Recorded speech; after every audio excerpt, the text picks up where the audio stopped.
Welcome everyone to EED webinar number 10, Trials, Turbulence, and Transition. It is October 3rd and we have several people joining us today. Welcome everyone. I will ask that if you have background noise going on, please mute yourself so we can have a silent background. And feel free to jump in at any time for your comments or questions. All you need to do is unmute yourself. What I might do is I'll just mute everyone here. Okay, good. Welcome. So the title here is Trials, Turbulence, Transition. I chose this on purpose because I'm looking at what's going on out there in the world, and everything is looking pretty topsy-turvy. In the world of politics, things are getting polarized. People are in a panic. There's desperate measures going on. So for some people, for those of you that are coaching, you may have some clients that are experiencing what we could call cognitive dissonance, or they're feeling like the rug is being pulled out from under them. They can't believe what's happening, blah, blah, blah. You may be experiencing this personally. I know I have in the last couple months. It feels like everything's turning upside down. And welcome, Irene. Hi, good to see you. So I wanted to address this, like, how do you handle transition? Because transition is normal, whether you're choosing it or whether it's happening to you. And one of the first places we'll go is we feel victimized by it. And the sooner we can get out of the reactive victim mode, the more we can grab life by the reins again and take some co-creative control. But we will never have complete control, all right? So what's important is that we enter a space of adaptability, flexibility, and resilience in order to handle our transitions. And even when we are purposefully moving into a transition, still we're going to reach moments of upset and turbulence as we ride through a new reality, okay? And the next webinar next month is going to be, what are you rising into and how do you reconstruct yourself into the new reality? So this is a little bit like a two-parter, okay? This one has more to do with our relationship to chaos, all right? And how we can ride through it and use it actually to our advantage, all right? Now, for those of you that may have not been on these webinars before and may not be familiar with EED, let me just tell you quickly what it's all about, and I'll frame it more to how this actually relates to how we treat transformation, transition, and chaos, okay? So EED is a system that works with human dynamics, the back and forth between human dynamics, how humans act and react in relationship to themselves, to each other, to the world, and even how they relate to time, whether that's past, present, future, and it works all together. Everything influences each other. Now, because it's based on human dynamics, it applies to many different fields, which can be coaching, it can be leadership, it can be mediation, conflict resolution, healing, even just management techniques, anything to do with communication, presence, and relationship. So it works like a sub-model. It guides you on how the dynamics are working and how they're influencing the relationship and the individual. Please jump in or stop me if you need some clarification, because I'm moving quickly on this part. So a couple main things that we do here. Everything is not based on, it's not really based on words, language, and story. It's much more based on action, reaction, all right? I'll give you a graphic that shows the EED model so it could become clearer. What we mean by action and reaction, this is a couple of things. It's cause and effect, all right? There's always a cause and there's an effect to that. So every behavior you're seeing from a person is an effect of something else. So And in order to get a person to open up, we need to act upon them so they can react. All right, because otherwise, naturally, especially if somebody is experiencing turbulence or chaos, they're going to want to move into a protective bubble, and you need to be able to crack it open. All right, so that means you have to acquire and learn the skill of provocation. All right, so EED does embrace provocation. Now, this does not mean that you dramatically provoke cruelly somebody else. All it means is you're acting upon them so that they will react. And what you're measuring here or reading or working off of is the reaction. It's not about the provocation. Okay? Some coaches, psychologists have a problem with provocation because they think it can destroy the safe space. It's safe when you are working with the reaction, okay? And when you provoke and immediately let go, and you're immediately unattached to the outcome. When you are provoking and then accepting the immediate reaction, you are actually creating a safer space, because then the person is being treated without judgment, and they're allowed to express themselves freely. Is this making sense to people here? Okay. So that's one of the main premises of EED is you're constantly provoking and getting the response, or acting and getting the reaction, action, reaction, action, response. It's constant. What we're also doing is everything happens constantly in relationship. So we're working in several areas of relationship. When you're working with a person, they're always in relationship to themselves. And there's a dynamic that goes on. There's a game or a play that happens there. They're acting upon themselves and reacting to themselves. They're also in relationship to whatever they're talking about. That could be their topic. They're in relationship to others, people around them. They're in relationship to their world.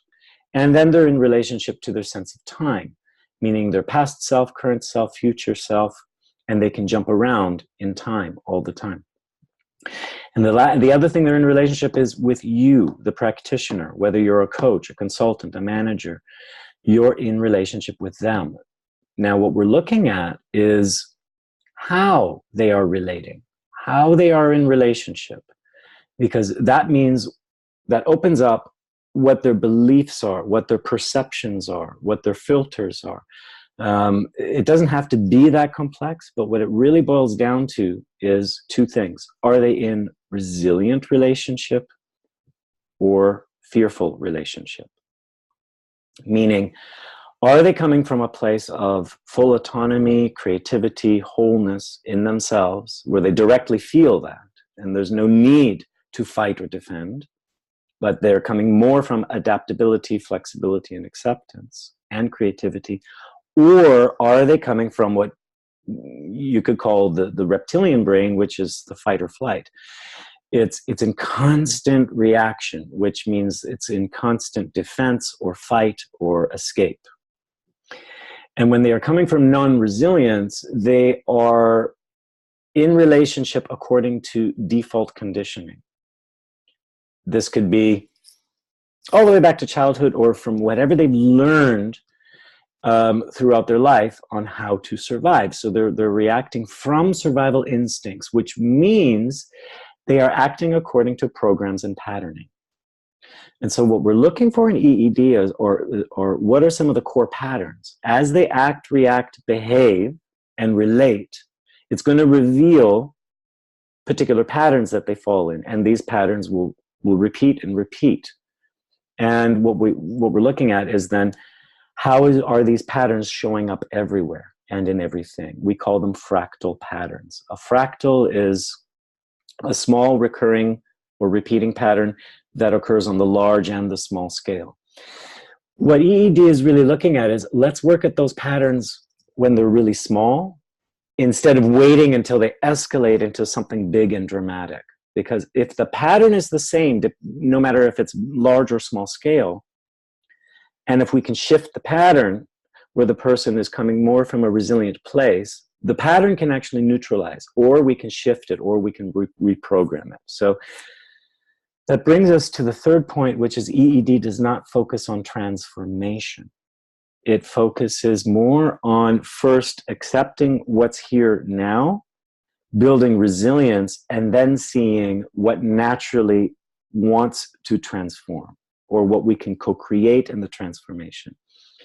If someone is acting from a reactive place, they're going to be obsessed with transformation from non-acceptance. So they're going to be trying to manipulate and control themselves and the world around them, and that most likely is aggravating more of the problem, aggravating more of their own resistance, and it's just getting projected back and forth between them and whatever they're fighting with or against. How are you guys doing with this information so far? Okay. So one of the things we're looking for then is, rather than focusing on transformation, we're focusing on resilience first, which calms down 98% of that resistance. Any resistance that remains, we can then address more intelligently and more intentionally. There was a question here from Amy about provocation. One question for her would be, what do you do if the other person feels attacked in their space by your own actions? Okay, I can address that immediately, and we can talk about that a little bit later as well. From whatever you do, if they feel attacked, you just name that. Okay, it looks like you feel attacked by that. What are you feeling? How does it feel to be attacked? If they go into defense, you just keep articulating what's going on, and they'll feel seen, they'll feel heard. They may still try to put up those shields, those masks, those attack patterns, but if you start defending yourself, saying, "Oh, I'm sorry, I didn't mean that," you're actually feeding the attack defense pattern. If you just say, "Okay, it's pretty clear you're attacked. Just stay there. Notice what you are experiencing right now. What are you aware of? What do you want to do back to me?" You just give them voice to it, okay? Just let me know if that helps, Amy. You can just put in the chat there, yes, no, if you need further clarification. I guess, so then what this all leads us to is creator consciousness, creator programming, where the person is gaining more resilience and autonomy over themselves. They can begin to actively understand themselves, gain more self-mastery, self-awareness, and therefore they can be their own creator. The creator first of themselves, then that begins to bleed out into creating their reality. This is what we deal with mostly in Module 3, is how actually are you influencing your reality through the way you are interacting with yourself. In a way, EED treats our reality like it's a mirror of ourselves. What's happening in here is getting projected out there. What's happening to us are simply messages or lessons that we need to pay attention to in here. When we can reconcile them in here, that stuff out there will shift. This is basically the theme of this call, is what do you do when the stuff starts happening out there and you're feeling like, I never created that, okay? So that's what I mean by trials, turbulence, and transition. I'll stop there. That's a lot of information. So any questions or comments on that so far that start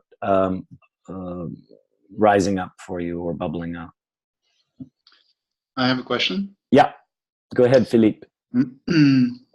Well, okay, my perspective, my usual perspective on this kind of thing is a coach. So I see easily how you can use this model when you're coaching someone. So, but it's different when you have someone who is coming to be coached and in a way empowers you to accompany them and to show them other options.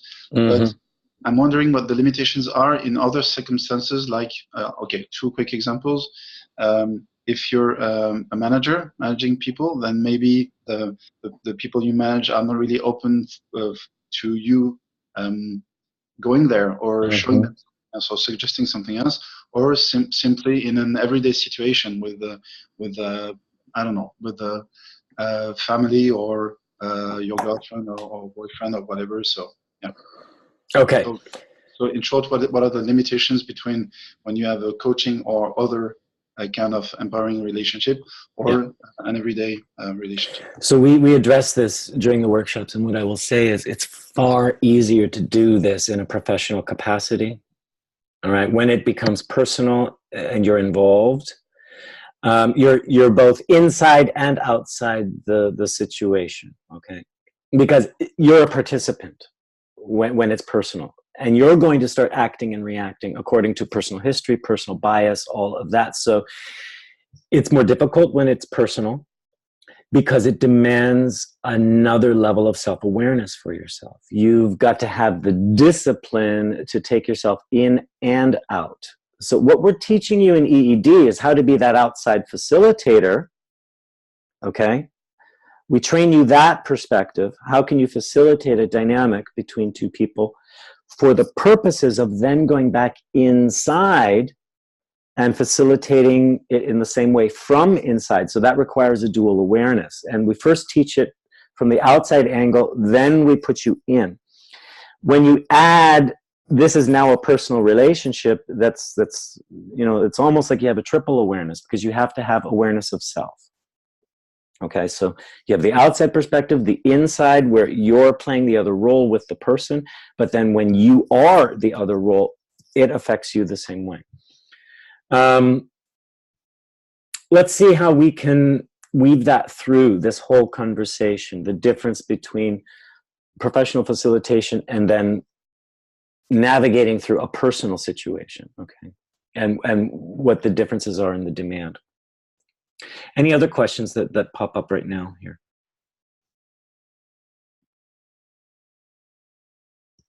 Okay, so what I would love to know then is, so I've given you this sort of foundation, this introduction, okay?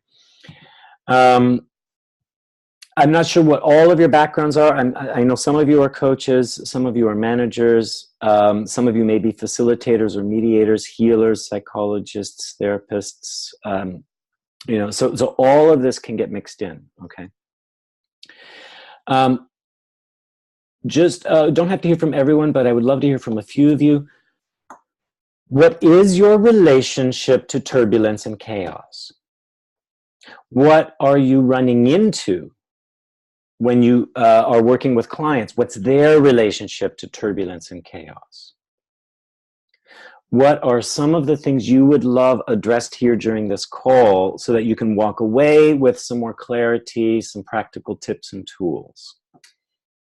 I know that's a lot of questions, but it's basically focusing around relationship to turbulence and chaos.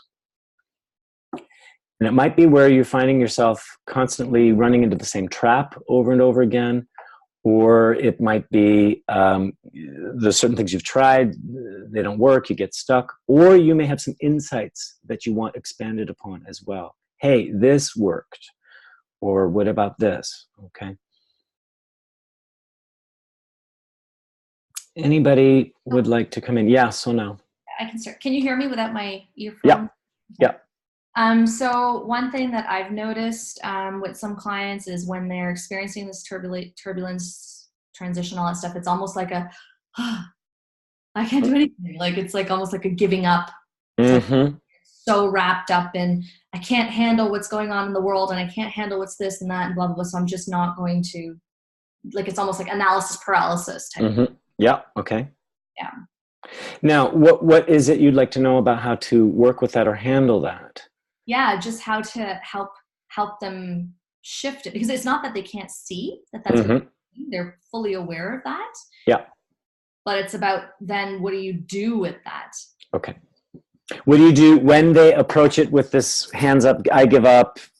Yeah, and it's like, I don't know. I mean, of course, I know the questions to ask when it's an I don't know, but sometimes it's just like, yeah.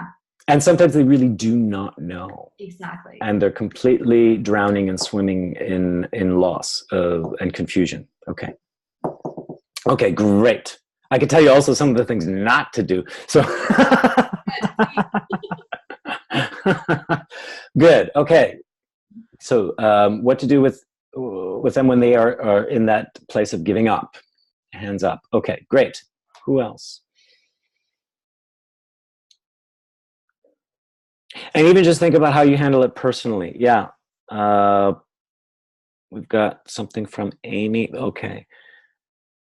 Amy is saying, turbulence and chaos, it seems I need it to get to a point of release and a new consciousness. Yes, that is the goal. With every breakdown, there is a breakthrough. All right. If we're able to stay with it a little longer, rather than abandoning the situation, but stay in a little longer, there will be light at the end of the tunnel. So the point is, how do you keep somebody there and keep them aware, open, and flexible? So this might be, how do you build investment in the chaos? What I might add here. And Paul is saying turbulence and chaos is resilience. Okay, we can work with that. It might sound strange to some people, but I do want to also talk about what exactly is chaos from our perspective and from a higher perspective. What is chaos? Okay, anyone else? Sorry, can I just add one word? Sorry. Yeah. The word that just popped into my head about what I was talking about is that hopelessness. Hopelessness, yeah. Okay, great. Awesome. Okay. And I'll tell you that can be a brilliant doorway, because hopelessness can also be the point just before surrender. If you add some resilience to the hopelessness and they can start to get a glimmer of acceptance, and then there is some non-attachment happening, there will be a drop of surrender, and then they actually relax, loosen, and open up, and that's when the breakthrough can happen. So sometimes with EED, we are facilitating towards that point of surrender. We'll even aggravate it so that they do throw their hands up and allow themselves to drop. But it's done in a very monitored, safe sense, okay? But it will not feel comfortable for them. And so it means you have to acquire the stomach for that. Because they will definitely point the finger at you and say you are cruel. Because transition is not comfortable. Transition does feel cruel, okay? So how do you build your own resilience, right? Is there anything else anyone would love to add here? Well, I'm not sure this applies, but I have the exact opposite experience. Okay. Basically, it's like everything, well, okay, not everything, but a lot of things that happen are unnecessarily complicated. But at first I thought it's because I have a lot to learn how to deal with these things, but actually I realize I'm really, really very good at dealing with these things that are complicated. Okay. And the only thing I wish for is I want them to not be complicated anymore, but it doesn't happen. Okay. So it's like I have nothing to learn, but it keeps happening. So do you mean the same situation happens over and over and over again? It's like, here we go again. Or also, it all seems very complex and you just wish you could see through that complexity or confusion? No, it's not. It's not that I perceive it as confusing. It's just that it looks like even the simplest things, things that seem simple in other people's lives, or like in other people's lives, it's like nine times out of 10 it's easy, and 1 time out of 10 it's complicated, and it's like a challenge for them, and then they go through it, and it begins to be easy again. And for me, it's like everything is complicated all the time.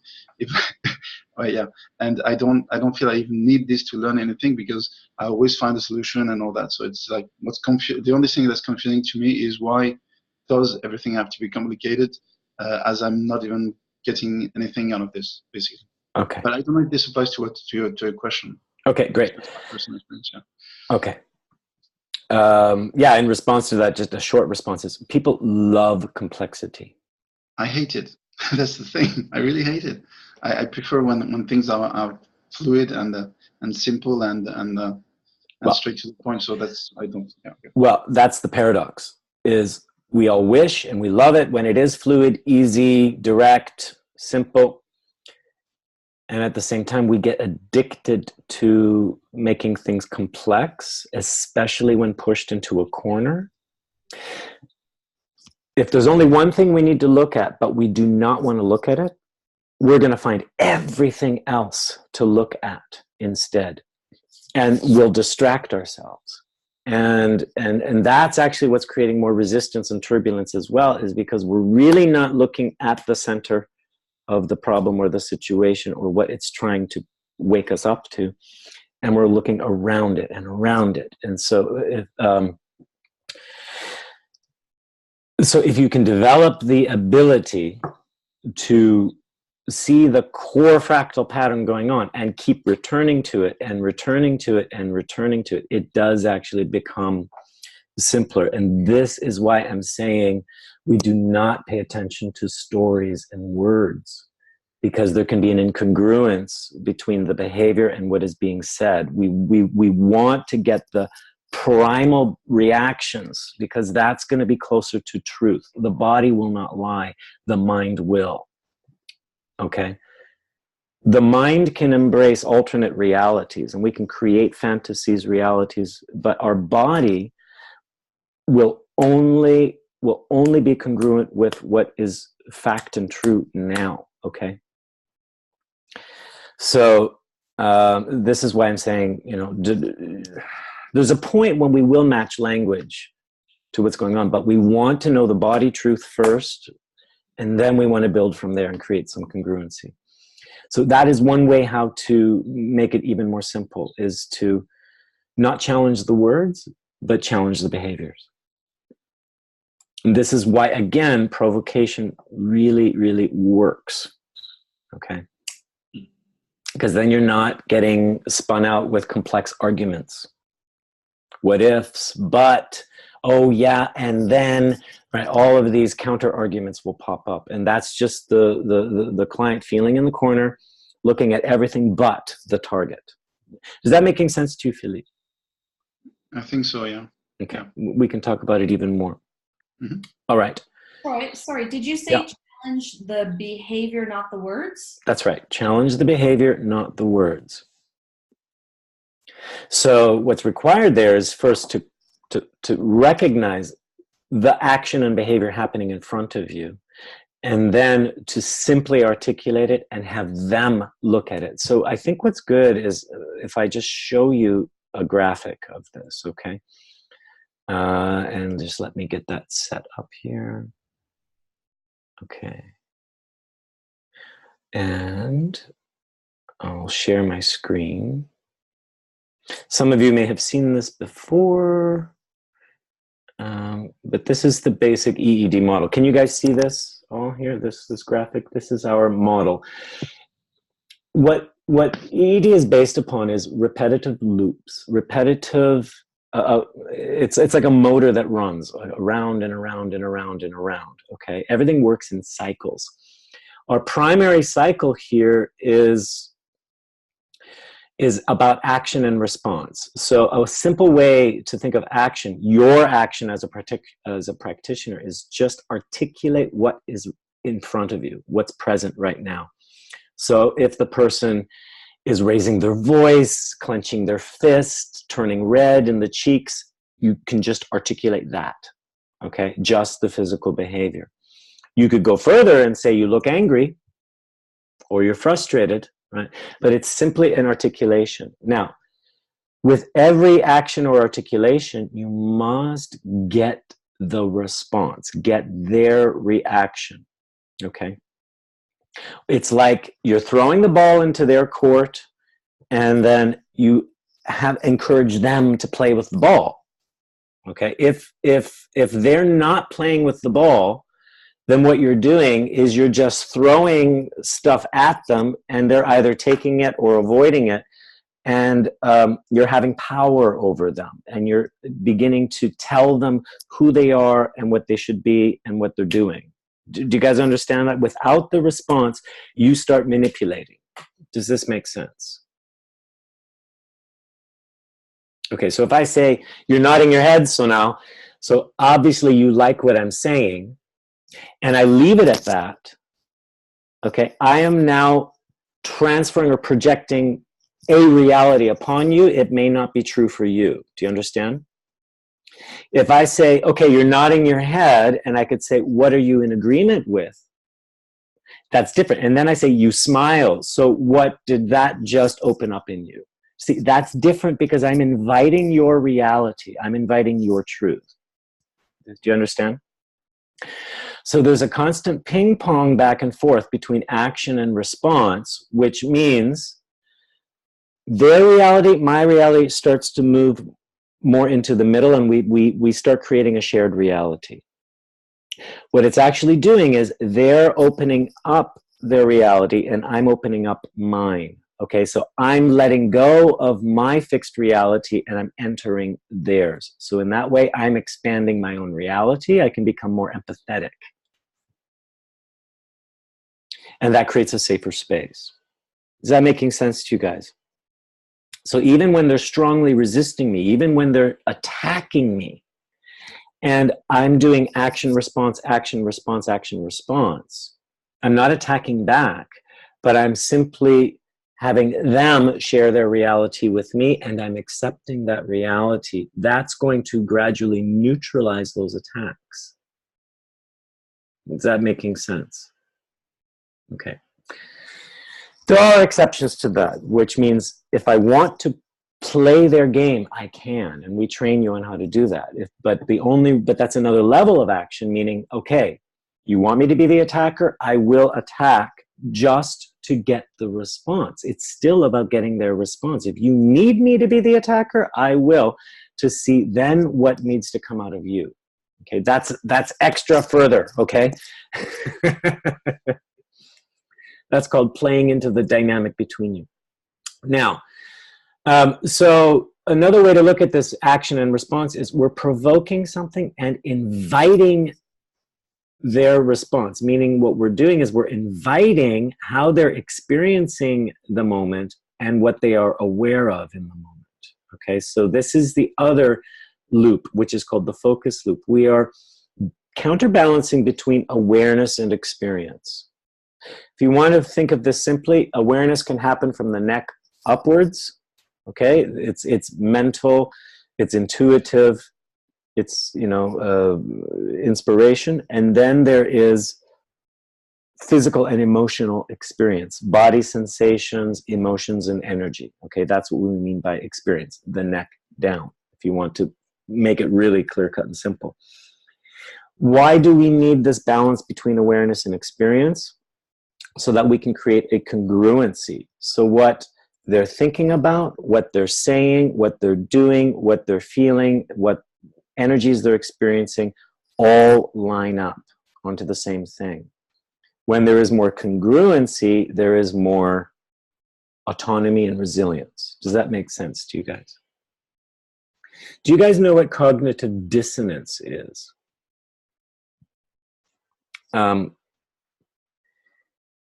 It is when there's a mismatch, when something is incongruent. And it can also mean when there are two belief systems that collide, all right? So my belief system does not match the reality in front of me, and suddenly my brain gets blown and I don't know which reality to choose. And that puts me in this kind of a paralysis mode. When we're experiencing a mismatch, we are experiencing stress. And we can react to that through paralysis, or we can just go nuts and start to incredibly defend one reality over the other. This can lead us into denial, apathy, indifference, aggression, any of these things, or a complete shutdown and stonewall. How are you guys doing with that information there? Okay. So when we're hitting at moments of transition, we're going to hit cognitive dissonance because we're like what we thought was real is no longer real. It's now different. What do? I feel like the floor just got taken away and I'm dropping into free fall. So we want to keep the awareness alive along with what they're experiencing. For everything we experience, we have a new awareness. For everything we're aware of, we have a new experience. Okay, they both go hand in hand. And this is going to create more congruence and eventually more coherence. Okay, when we run these two loops together, action response along with awareness experience, what happens is the body starts to line up and both sides of the brain start to become in sync, and then the brain starts to sync in with the heart. So you're getting a brain-heart coherence, you're getting a whole brain experience, plus a whole being experience. Are you guys following that, or is that a bit too technical? Okay, good. It's very simple to do. This is why I'm saying pay attention to actions and behaviors, because when we start paying attention to words, stories, concepts, ideas, we're going heavy-handed on the awareness part, and then everything gets out of balance. So for every word, there's a feeling. For every idea, there's a body sensation. Okay, for every new inspiration, there's a body reaction. Okay. All right, this outside loop has to do with building impulses. Every moment has a core impulse that can grow into a full expression of something. So this is more of constructing something out of nothing. This is why we call it emergent essence dynamics. We're accessing the essence of the person. We're in a dynamic play back and forth with them, but we're building impulses, things that come from that core essence, to build it up into the full expression. So building impulse into a full reality experience. Now, somebody had a chat here. I'm just going to look that up. So it's like outside, inside comparison. Yeah. Yeah. Outside reality, inside reality. There's going to be a congruence between the realities as well. We can also add that. Now, this we learn in Module 1, how these 4 phases work of building impulses, but I'll just be very brief here. Something sparks up. It could be an idea, a feeling, a thought, and we want to connect to it. It's like when you have a spark, when you're lighting a fire, it's just that little, and you want to feed it some oxygen, blow on it so it can start to catch fire and build into a flame. That's what we mean by connect. Connect to the experience, connect to the awareness. Once there's a strong connection, we can find out what it contains. So if there's a flash of anger, we want to connect to that anger. Just pay attention to the sensation. What's the heat going on in the body? What's happening in the mind? What's happening in the emotion? The feeling of it. Once there's an acceptance of that and a connection to it, now we can get into the wisdom behind the anger. That's what we mean by voice, okay?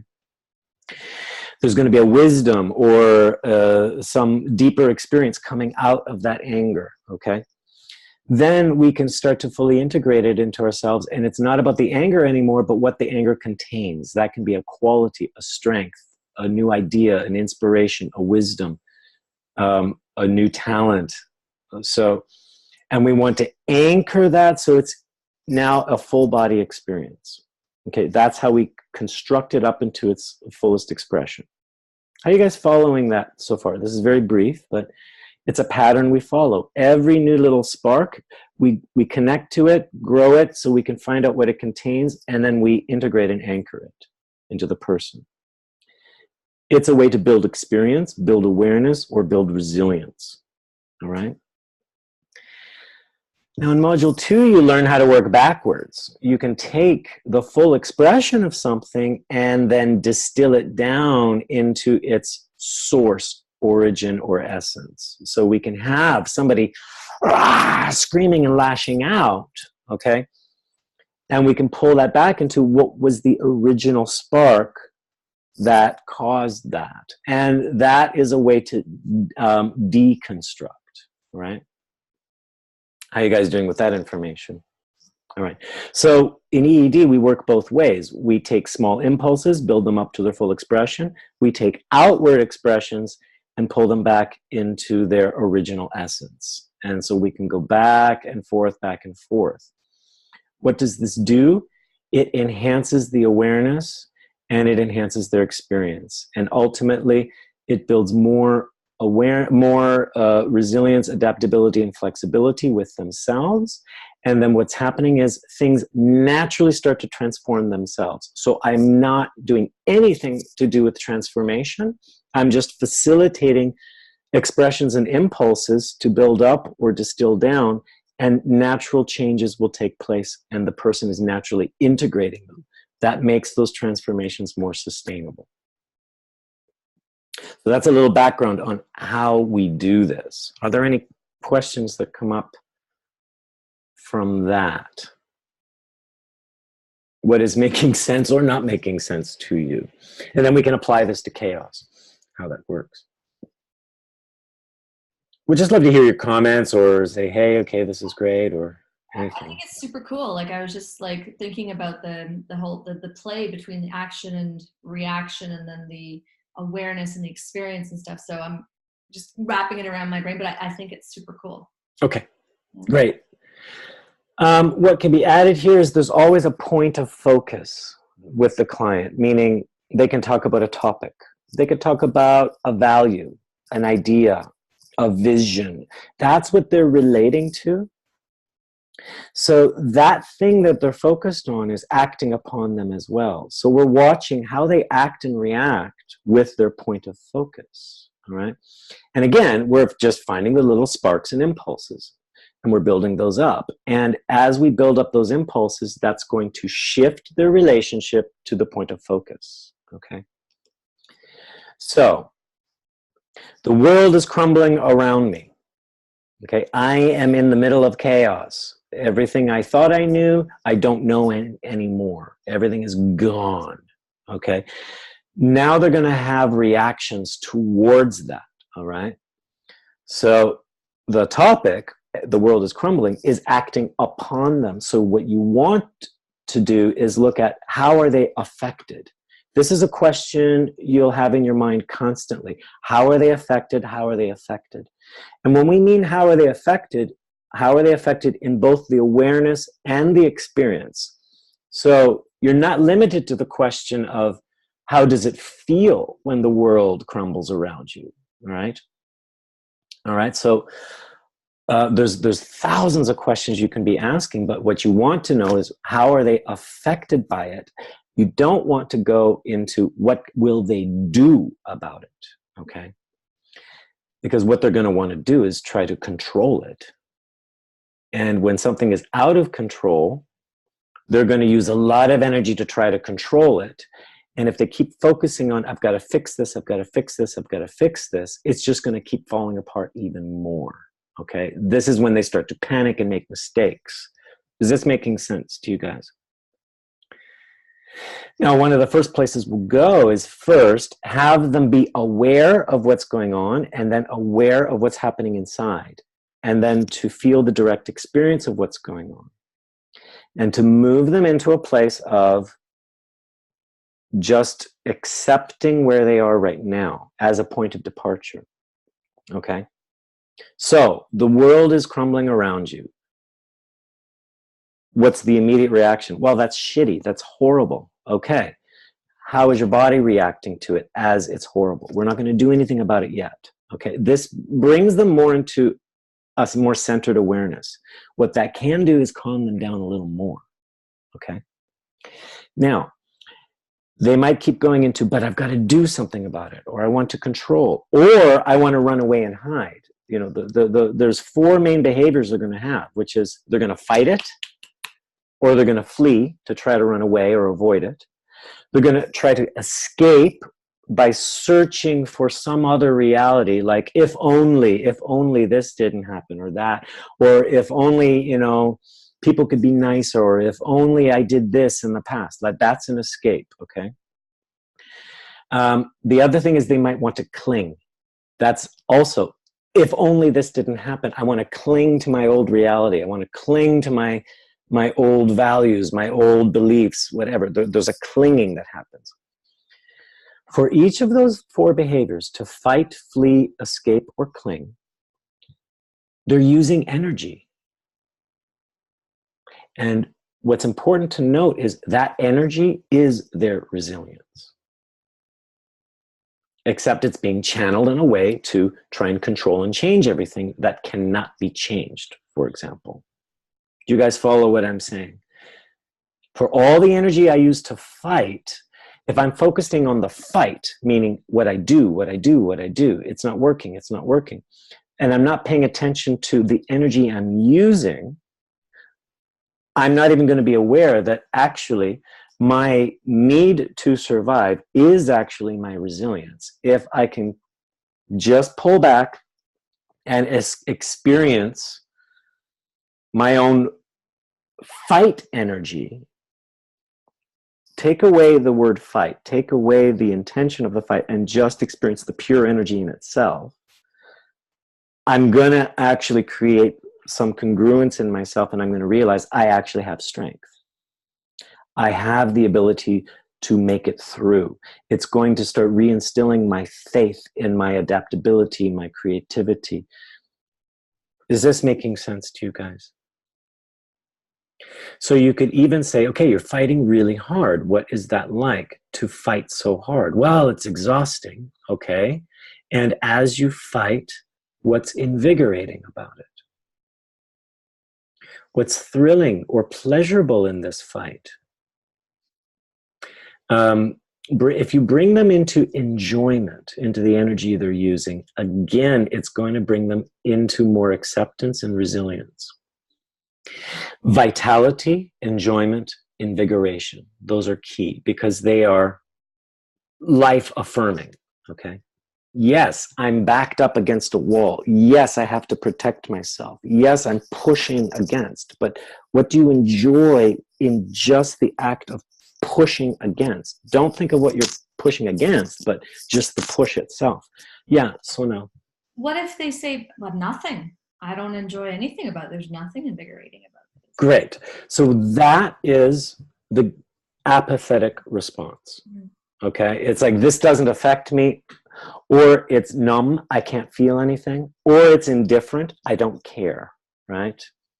So the other shield is denial. This was in one of our earlier webinars, which is the 4 shields, which is apathy, indifference, denial, and what did I say? I mentioned it now. I forget. Apathy, meaning it doesn't affect me. Oh, numbness. I don't feel anything. So I don't feel anything, or I don't care, that's indifference, or this doesn't really affect me, that's apathy. And denial, this isn't happening. So then say, fine, so then it's not happening. Let's move on. What just made you smile, Sonal? Well, I don't know. I was just thinking, so if my question to them is like, what's thrilling or invigorating about this? And they say, well, nothing. So then I just say, okay, cool. So let's move on then. But the issue that they're talking about is still there. Yeah. So then, yeah, you could say, yeah, so nothing, move on. That's one way. Another is, okay, so then you absolutely hate this. So let's hate it.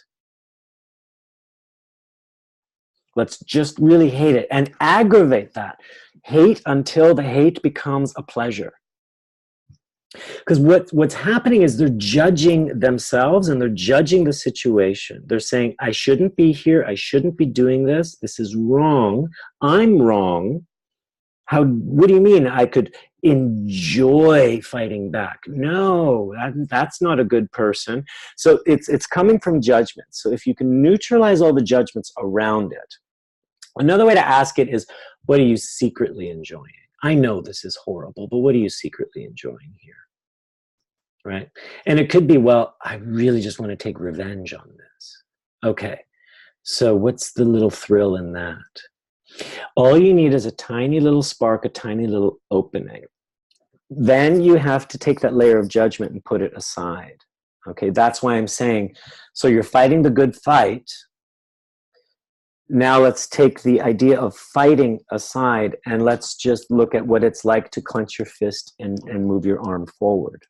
What's the adrenaline you're experiencing there? So then you're taking the concept away, which means you're removing the judgment of it. And that's how you can start opening up the pleasure of it. Because then they're going to realize, oh, it takes strength for me to push back. It takes strength for me. And then what does that strength, this is the key question, what does that strength give back to you? Okay? They're putting energy out. What's the energy they take back in? Okay? I saw Paul post a question just earlier back to the flee and fight. He said, what's the difference between flight or flee and escape? So what I mean by escape, Paul, is you're in search of something else. Flee means you're directly running away from the situation. You're immediately avoiding or running away.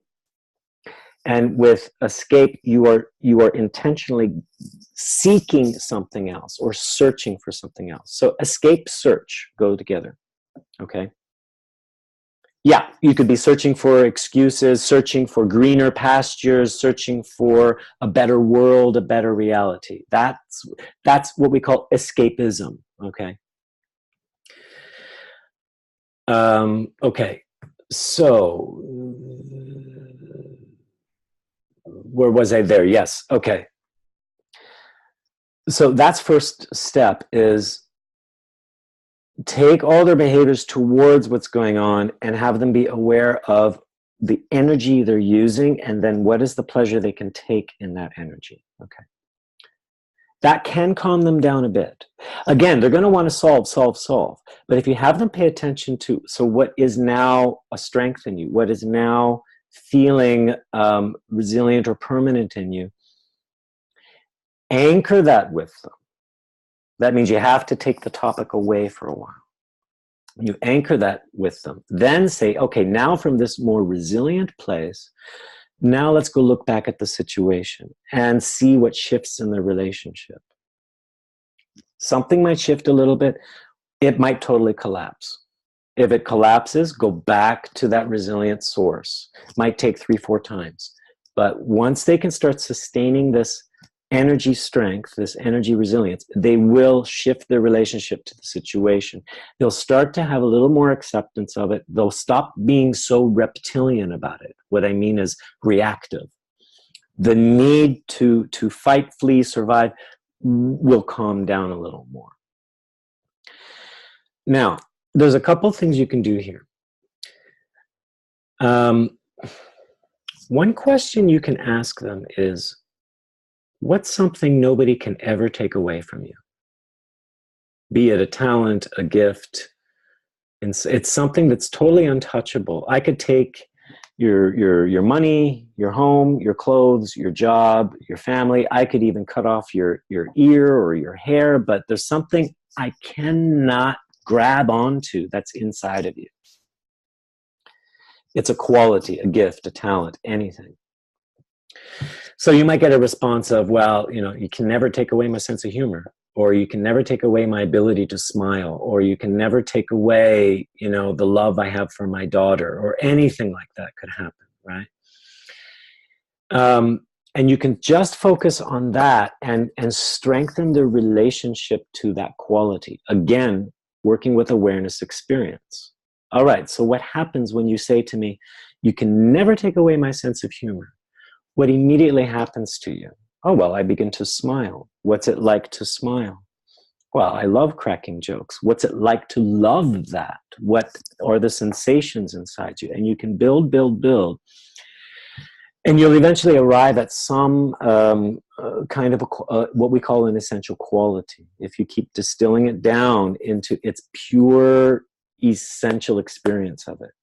What we're looking for is just an unconditional, timeless experience. What usually happens is they'll move into a place of calm or connection or love or limitlessness. Those are the 4 main ones. Limitlessness, unity, love, peace. Again, you can anchor that. what that does is it reconnects them to their autonomy, their will to live, their vitality, their ability, their knowledge that they can rise up out of any disaster.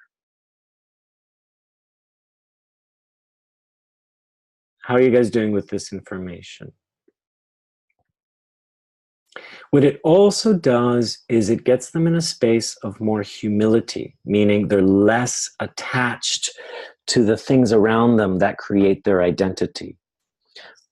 Here's what's really happening during times of turbulence, transition, or being put to the test. Our identity is being threatened. Our identity is crumbling. And how do we create identity? By attaching ourselves to experiences, ideas, values, qualities. We say, this is what makes me who I am.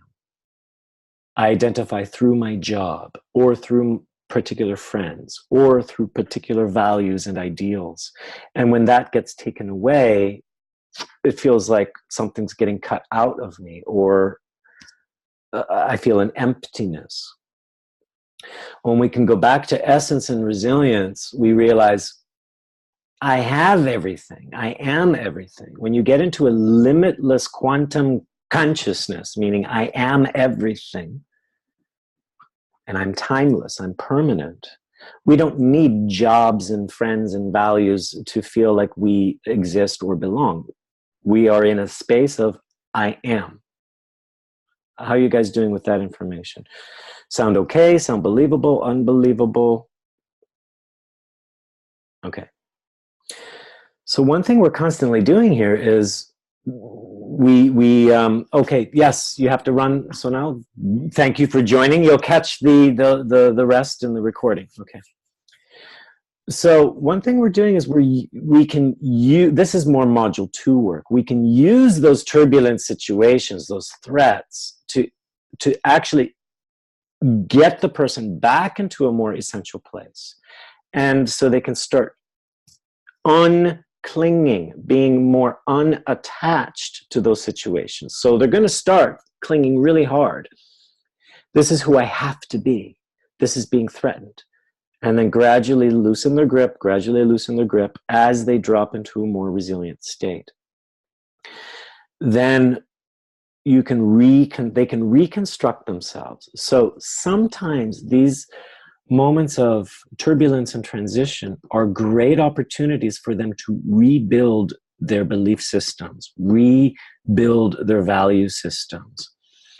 And when it's being rebuilt, it's done from a resilient way rather than a fearful, empty, dependent way. Meaning, I need these values. I need these circumstances in place in order to feel okay. How are you guys following this so far? I'm giving you the theories and the concepts, and you might be saying, well, how actually do I do that? Well, it takes further training and discipline to do it, but if you have this underlying template of really use the disaster to trigger the resilience, from resilience, go back in relationship with the disaster, the drama will start disappearing. And then put them back in appreciation of the resilience and well-being, keep rebuilding that, keep putting them back in relationship to the disaster, and they'll start seeing the disaster more and more as an opportunity to create or as an opportunity to learn. They'll say, okay, I'm in this disaster, this turbulence. You can ask, what is it trying to make you pay attention to? What is the lesson it's trying to teach you? Now, when they're not resilient and they're fearful, they will never be able to answer that question because it's a threat and they're feeling victimized. But once they've gained a foothold in some resilience and they realize, okay, I can survive this. I don't know how yet, but I can, and I will. Then they can start looking at, okay, so then what is the opportunity being presented here? If I'm able to let go of certain things, then what am I also able to take on? And in order for me to let go of certain things, what does it demand of me to let that go? That starts showing them opportunities to develop new strengths and new qualities. And then you can start looking into future.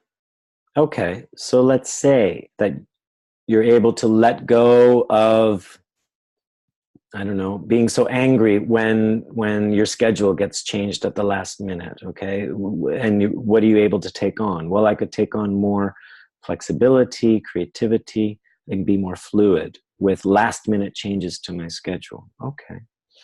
Like somebody cancels an appointment, or they change the day, or they change the location. What are you clinging to? Well, I'm clinging to order and structure, and everything has to be very planned and controlled. All right.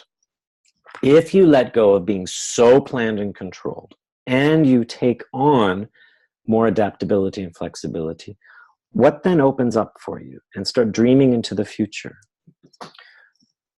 Well, I could be more creative, I could be more responsive, I actually could be even more kind, less stressed, I could enjoy life a little more, I could be more spontaneous. I'm hypothetically working through an example here. Then you can get them to invest in that. All right, so what's the benefit of taking that on? To have that spontaneity, creativity. Well, I don't have it yet. Yeah, I know. Fast forward into the future when you've mastered this. You've mastered spontaneity. You've mastered creativity, fluidity. Then what's the benefit? Bring that back to their well-being. And then say, and then how does that feed back into your need to control? How might it make you even better as a controller if you are able to also be flexible? So you want to feed their well-being, and you don't want to discount their current flaws, but a new strength can feed a weakness to become a strength. Does this make sense to you guys? Because what the turbulence is really doing, it's aggravating a particular weakness they have.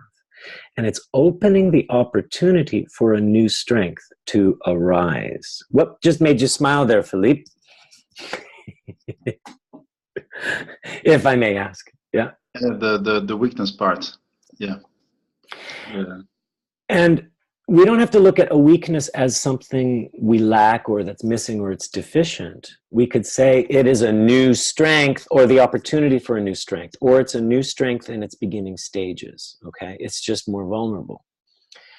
So again, when we feed things back to the well-being and resilience, and then feed that resilient energy back into the weakness, how does it feed or grow, right? The deemed weakness. They'll start to see, oh, there's a new strength available. Because they're coming more from resilience and humility. And they'll stop criticizing themselves. And they'll say, well, you know, sometimes I'm just way too uptight. I need to learn how to be more flexible. Okay, what's it like when you're more flexible? Great, but we don't want to kill your uptightness, because how does your uptightness also serve you? What we're looking for is a counterbalance between being in control and being flexible. Does this making sense? That we don't want to kill our weaknesses, but we want to counterbalance them with strengths we already have and new strengths that can emerge. And then we're looking at, how does this situation actually cultivating both? Are you guys following what I'm saying here, or is it too philosophical? Okay. Now, a key question then is, all right, so if you want to let go of some control and gain more flexibility, what does it demand of you? What will it demand of you to let go of the control? What will you need to pay attention to? And will that be easy or painful? So you have to be transparent so they can be transparent with themselves. Oh God, it might be so painful to let things go. I constantly have to control it. So I'd even take them, say, so try to control, feel that energy. Now just gradually let it go, let it go, let it go. What enables you to let it go? That's part of the new strength they would cultivate. That's another way of asking, what does it demand of you to let it go? What enables you to let it go? They both kind of point to the same place. Just want to check in here if you have questions, comments here on what's going on, what we're discussing, or what becomes inspired or confusing.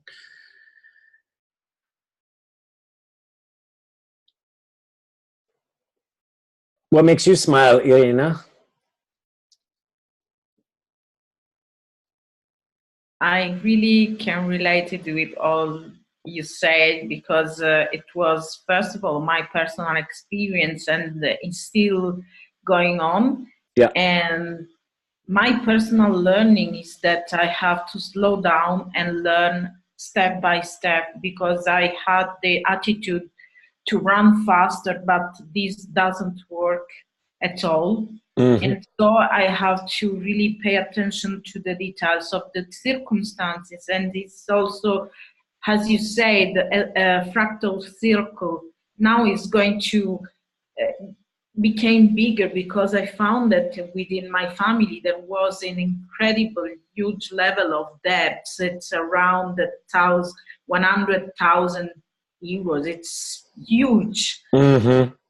And we are all doing things slowly, mm-hmm. because these require our full attention. Yeah. So sometimes when you go too fast, your attention is not 100% on things. And even this is applying with my practice, coaching practice. I am paying much more attention to what's going on within my client. And sometimes I have to choose just to be beside them. Mm-hmm. Because as healer, my energy works every time. So I don't need to do nothing sometimes. Mm-hmm. And this is about let go my ego. Because yeah. I was thinking that it's about me, that I'm very excellent. I was very excellent at school and everywhere. I became a role model of something. But I have to let this persona fall apart and let the true self expand. So right. This is what was required by me. Well, and I want to underline and highlight what you were saying here about check in with yourself, your own resilience as you work with the client. Let your own ego crumble. Their ego is crumbling. You'll have more empathy when you're connected to your own resilience. You'll understand the pain they're going through, but you're not going to tolerate the resistant victim. Do you understand what I mean? Like, they're trying to gather their ego back. What you're trying to rather encourage is be centered in the resilience and allow it to crumble, and then see what builds up again. If you keep feeding into their drama or get caught into it, you're going to only aggravate their resistance. Yeah. It might seem like you're helping or rescuing or fixing or advising, but you're feeding their own resistance, and they're asking you to do it. So one thing we're doing here is, no matter what's going on in front of you, you endow them with permanence and resilience, and gradually you let them behave how they behave, but keep centering them back as they gradually drop into a resilient place. Then they will experience this moment of surrender, peace, calm, and you anchor that with them. So any turbulence is a crumbling of the ego and identity. We have to have compassion for the experience, but not, I'm going to say, compassion for the fighting victim. Do you understand what I mean? The one that's resisting losing the ego. We can have empathy that it's terrifying, but it becomes less terrifying when we get them accessing and connecting to a more permanent place in themselves. And what's really, really phenomenal is when people get anchored in a full state of essence, meaning no place to go, nothing to do, nothing to be, and we can have them look at that ego self as if it's on a movie screen. Yes. They laugh. They say, oh my God, that's like a cartoon. It's really funny. And that could be the first time they've experienced that distance. It's because they realize they're on a level beyond the drama and the what is it called? I want to say the temporary nature. See, when we're in our ego, it's very temporary. It's like live or die. But when you're in essence, there is no death. Yeah. The permanence. And so then it seems kind of funny. It's like, oh, look at all that, you know. So I just wanted to emphasize that be in a resilient place yourself so you can project that resilience onto them or connect with the resilience in them. And that's like a holding a rope with them. You're not saving them, but you keep steering them back, return them to the resilience. Yeah. Philippe, you had something to say, and I was curious if Suzanne had any comments as well. No? Okay. Yeah, Philippe? No, not really, but I did have a thought that crossed my mind. It's so I totally agree with what you say, but at the same time, I was pondering on the absolute paradox of these teachings that basically say, so what you're saying, but also other teachings that say, okay, you have to learn to let go, and you get more centered and more powerful and more at peace when you do that. And when you have something disturbing happening in front of you, you can rebuild yourself, etc. So these kind of people, and on the other end of the spectrum, people who have power, who are born with power, or who conquered power through money or politics, and who work the exact opposite way, which is power through and just bulldoze, be like a bulldozer through everything, and never surrender, and never compromise, and never just do what you feel like doing, and just do that. And the huge paradox is that they also this way can get exactly what they want. Just because they're in this position of power, they can still get everything they want, and they can, even if it's through imposing it to other people, right, but they still get everything they want. So okay. Yeah, it's a paradox that, yeah. It's a very, very good point. So there's that, and I want to address something else as well. Okay. Let me talk about conditional and unconditional. Okay, conditional power and unconditional power. So what I am not saying here is to just accept the loss and move on and never fight for what you want to create. That is not actually what I'm saying, because it could get interpreted like that, right? Oh, I didn't win the prize, or oh, my business failed. I guess I better just throw up my hands and give up and let go and move on and find something else and totally accept it. Yeah, I'm a loser, but I don't need, that doesn't define me. Do you understand? This is not what I'm teaching, okay? Because yes, there are others that will not take no for an answer. And they'll say, there is no way in hell you will beat me. There is no way in hell you'll take my business away. Now, that's high resilience as well. Okay, high resourcefulness and creativity.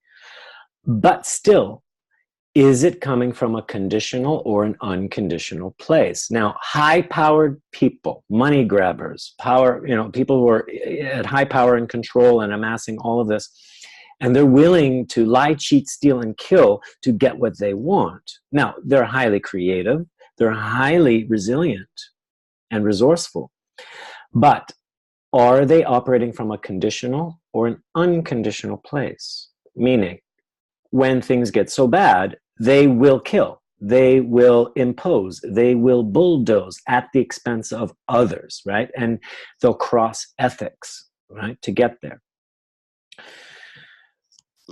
The redeeming quality is great. They know how to win, but at the expense of what?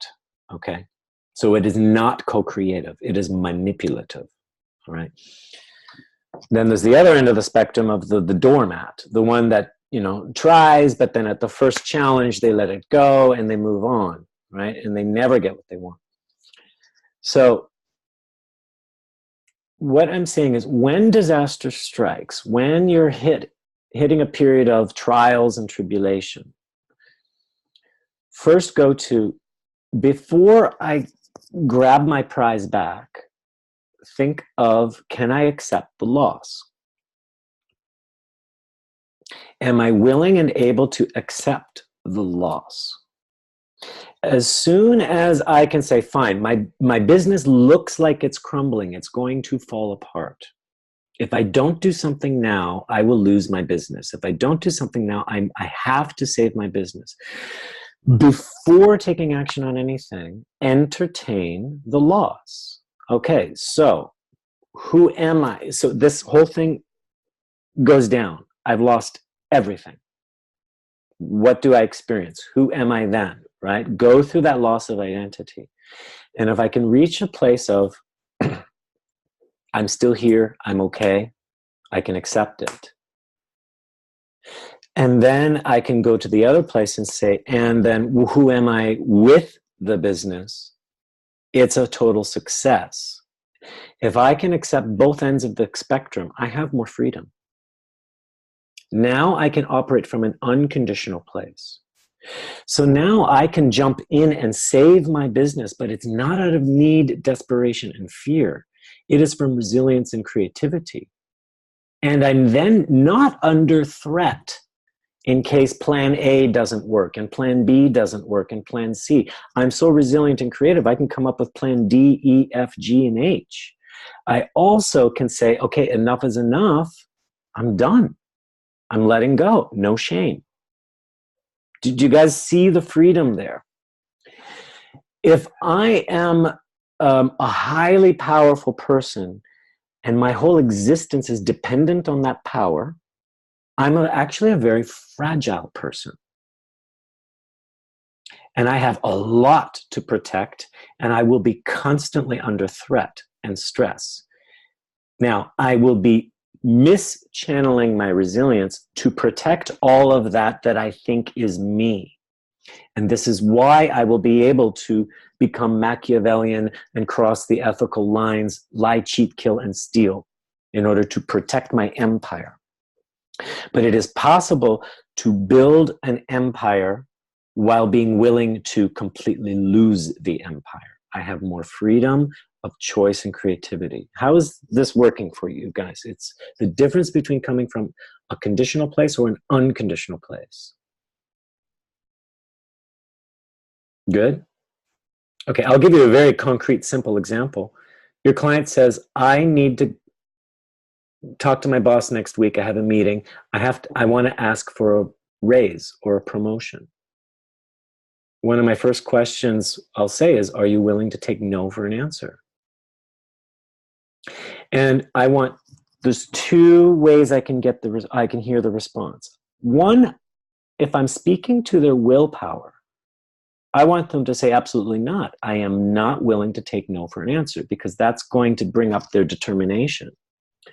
But if I want to speak to the resilience, I want them to say, yes, I can accept a no as well. Do you guys understand? There's a paradox there. So if they're resilient and they say, all right, so what if the boss says no?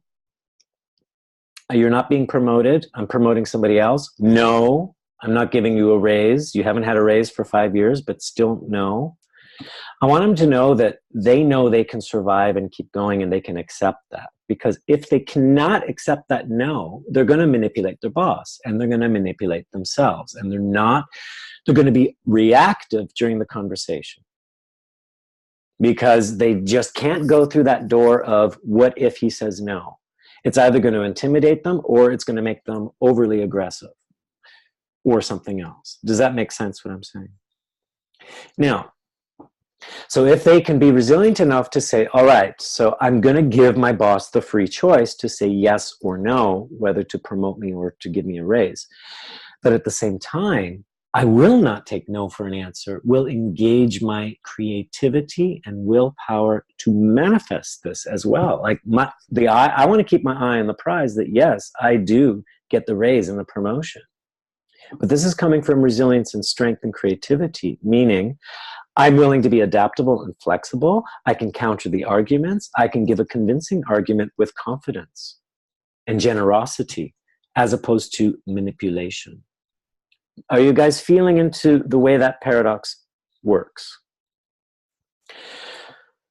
Any questions on that? I'd just like to add, in your example, you could also go another way. And okay, concretely, with the example of the raise, I worked in HR, and sometimes you see managers that are very motivated to do good work because they want the raise. But once they get paid enough, and maybe they get raises regularly, then they disinvest themselves in their work because they think, I'm okay, I already have enough money. So you could add to that, so are you ready to take no for an answer, but at the same time, will you still be motivated to imply yourself in your project? Yeah. If you say yes? Same thing for a relationship. You see guys who behave like perfect gentlemen when they're trying to seduce a girl, for example, but once they're with the girl, then they stop being gentlemen. So right. There's also this part. So you bring a good point, which would be part of what the next webinar is so then they get the raise, they're moving into a new reality with a new identity, and you need to build that with them, right? Because maybe they're just more interested in, let's see if I can get this raise out of the boss. Let's see if I can get the girl, right? And they're more interested in the pursuit and the chase. And then when they get the prize, they're like, what is this? It's boring. I want the next game, right? So you want them to invest in the future outcome and what is the benefit to themselves, the well-being, what are they ready for, right? What's important about this? So there's all of those aspects as well, okay? So yes, you're right. And we would build around that. I would also ask, so what makes you think you can have a raise? What makes you deserve it? I mean, I wouldn't be afraid to ask that. It doesn't have to be said cruelly, but it is something they need to consider because the boss will certainly ask it. Why you? Why? So, and that can be a confidence builder so that they know their strengths. Or are they just coming from a feeling of entitlement, right? They did not work their ass off and they see their friends and colleagues getting raises and promotions and they're not getting it. And so they're feeling jealous, entitled, like, right? So what's needed in order to merit that raise? Again, it's coming back to this idea of give, receive, give, receive. I want the raise. I want the promotion. Okay. What do you return? What do you give back? What does it demand of you to meet that new level? So if you work with the idea of give, receive, you can counterbalance any kind of ego getting in the way of what they're really pursuing. And like I said, my original point was we want to strengthen the will and determination, but we also want to neutralize the attachment. Okay? So you can still have the eye on the prize, full intention of this is where I want to be, but when there's more adaptability, creativity, and flexibility to get there, it's not just one way, right?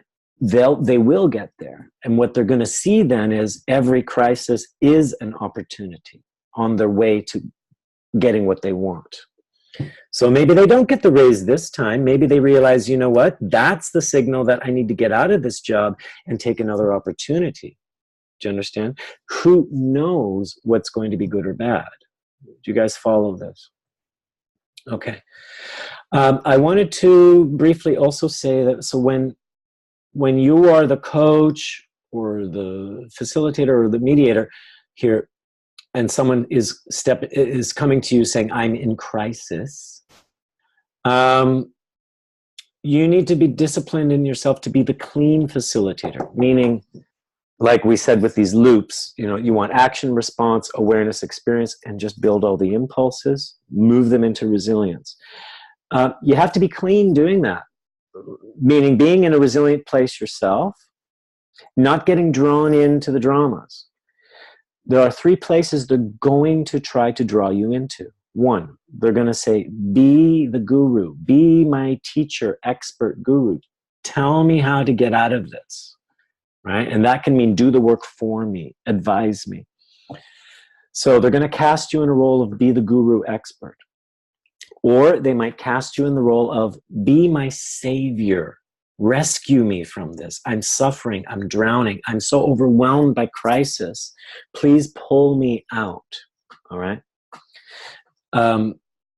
That's being the helper, savior, or rescuer.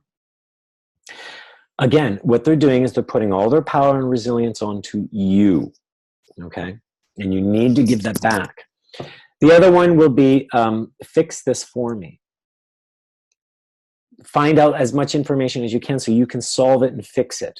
Okay, so you're going to be the fixer, the meddler, or the go-to solution person. So those are the 3 main roles: the guru, the rescuer, or the fixer. Now, out of your compassion for their situation, you might cast yourself in one of those roles. Like, oh, they don't see it, but this is so easy to fix. I can just tell them how to do it. Now you're being a fixer and a guru. Or, oh my God, this is horrible. I need to make them feel better. I should just calm them down so they feel better. That's being the rescuer. Okay? So the clean facilitator only has compassion for the resilient, permanent, timeless nature of the person.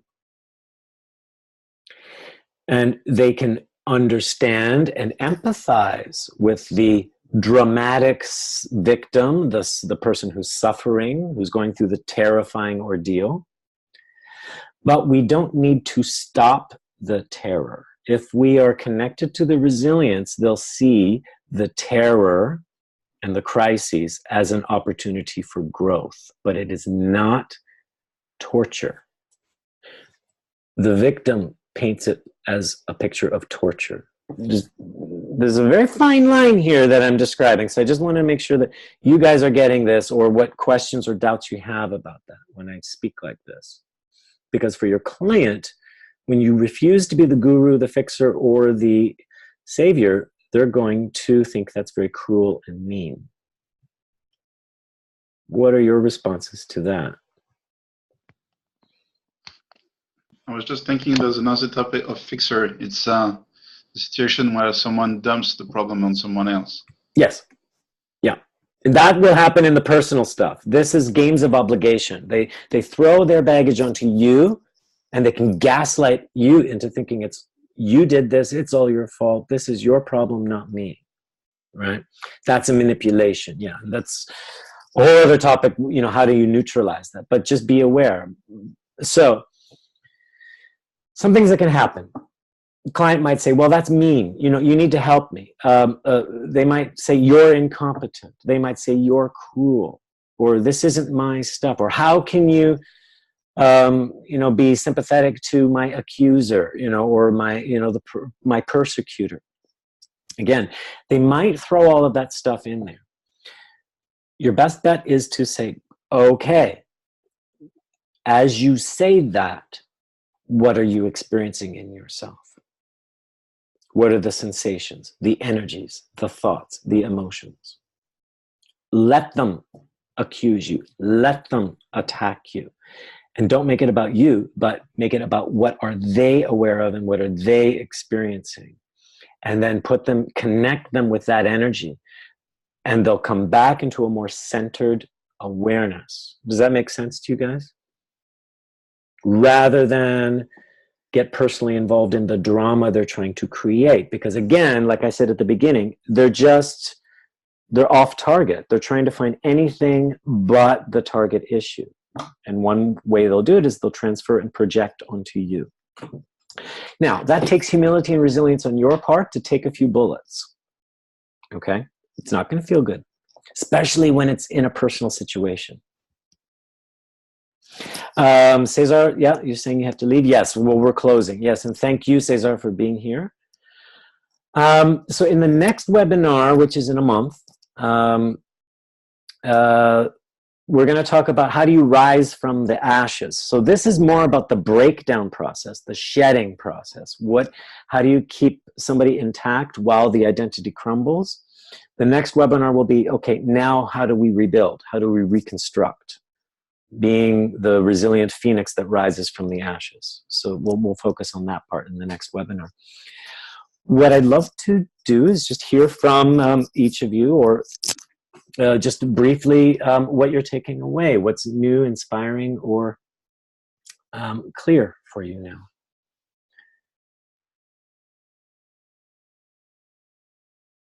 Yeah, Philippe. Yeah, my main takeaway is the part where you said, how can I basically accepting winning and losing, and then when I can live with both, then at least I'm less dependent on the issue, and I'm more able to deal with the issue. That's my favorite part. Yeah, my main takeaway. Yeah, great. You're less dependent on the outcome, and you're more able to create that outcome. Yes. Freely, right? Yeah. Okay, great.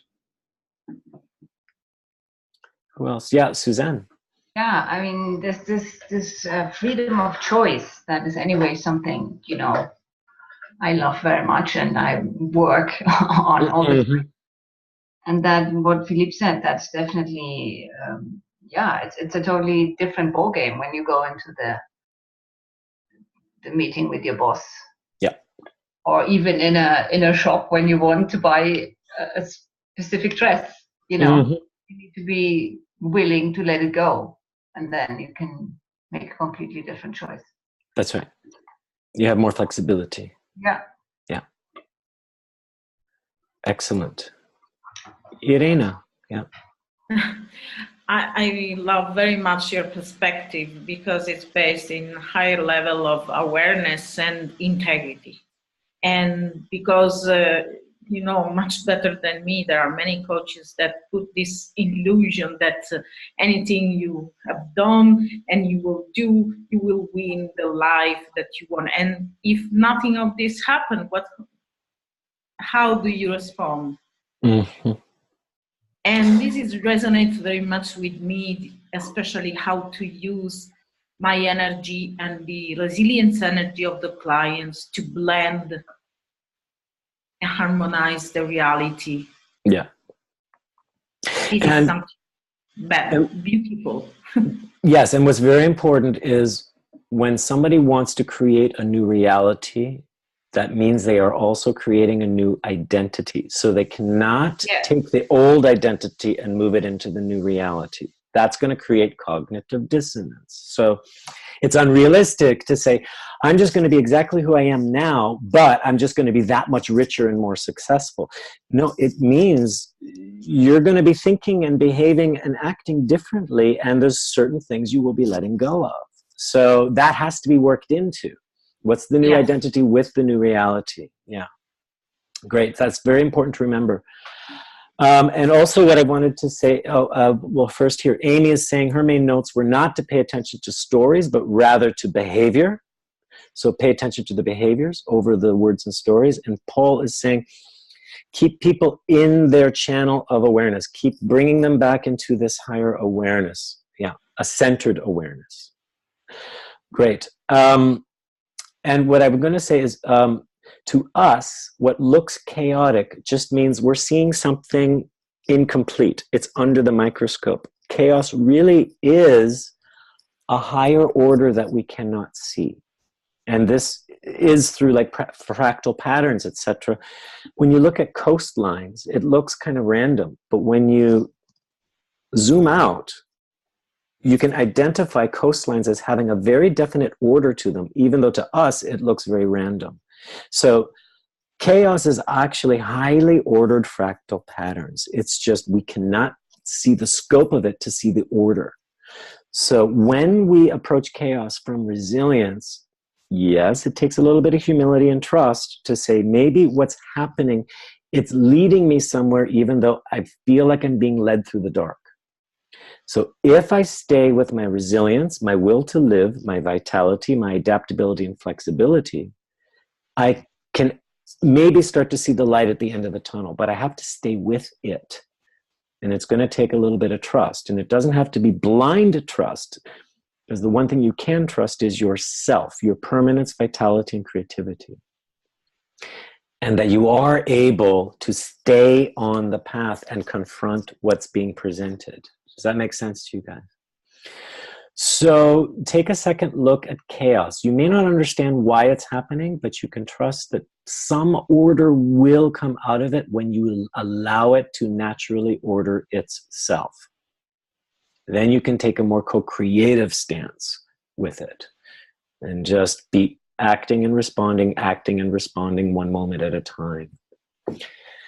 Great. Well, thank you, everyone. I'll send you a thank you email with details on the EED courses as well as always. And our next webinar is in November, and I don't have the date in front of me, but I believe it's hold on, it's November 7th. November 7th. Phoenix Rising, Awakening to a New Reality. So it's all about reconstructing a new self when we rise out of the chaos and rise up into a new breakthrough reality. Great, and then we have our courses starting in Munich, October 19th for a Module 1. So feel free to join us there. And Philippe, you'll be there. Paul, you've signed up to assist, so I'm looking forward to seeing you. And I hope to see you, Susan and Irena, very soon. And to all listening to the recording, I hope to hear from you and to see you again soon on another webinar. So thank you, everyone.